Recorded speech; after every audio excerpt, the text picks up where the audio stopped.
আমার কাছে পাকিস্তানি কাগজের রিপোর্টও আছে যে আব্বার গান যেটা পূবের ওই আকাশে সূর্য উঠেছে আলোকে আলোকময় জয় জয় জয় বাংলা, এই গানটা ৪২ বছরের জন্য বন্ধ করে দেয়। তার আরেকটা গান ছিল জন্ম আমার ধন্য হলো মাগো, আরেকটা গান হচ্ছে নোঙ্গর তোলো তোলো। এই নোঙ্গর তোলো তোলোটাকে এই রবি আর রবির সাথে ছিল শেখ পরিবারের কিছু মানুষ, তারা বিগ বাজেটে এটা করেছিল। তখন আমার মা এই মন্ত্রণালয়ের দুয়ারে দুয়ারে ঘুরতে ঘুরতে পার্কিনসনের মানে ক্যান্সারের রুগী পুরোটা এখান থেকে রক্তাক্ত, মানে সারাদিন বসে থাকতে হতো।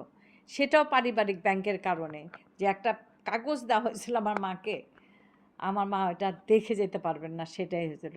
তখন আমি বিভৎস আকারে একটা চ্যানেল 24-এ বোধহয় চিৎকার করেছিলাম, কারণ তখন আমার মাথা হয়ে গেছিলো। তো সেইখানটায় আমার বাবার এই গানটা, যে একটা গান হয়েছে না আমাদের নজরুলের গানটা নষ্ট করলো এ.আর রহমান, সেটা নিয়ে তো আমরা অনেক প্রতিবাদ। তা নজরুলের গানের থেকেও নোঙ্গর তোলো তোলো আমাদের ৭১-এর জীবনে, মুক্তিযোদ্ধাদের জীবনে অনেক বড় গান ছিল। এটা কিন্তু আমার বাবার গান গণজাগরণ মঞ্চে নিয়েছে, তাতে কোনো টাকা দেওয়া নেই।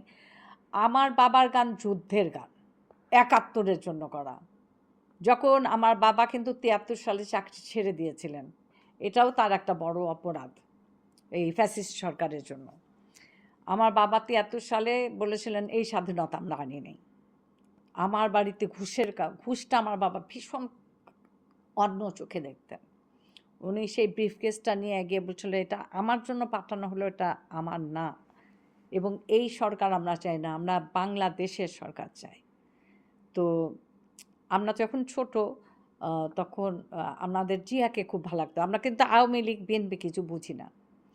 যে বাবা মৌলানা ভাসানী তার গুরু, তো আমার বাবা যখন শেখ সাহেবের সাথে, উনি কিন্তু সবার পরে সাইন করেছেন ওই যুদ্ধের ঘোষণাবার্তা, সবচেয়ে আগে সাইন করেছিলেন যেটা মানে অফিসিয়াল ঘোষণাবার্তা, সেটাতে মোশাররফ সাহেব সবার আগে সাইন করেছিলেন, আর উনি করাচিতে যাওয়ার আগে সাইন করেছিলেন। যাই হোক, ওইটা আমার ব্যাপার না, আমি বুঝিও না।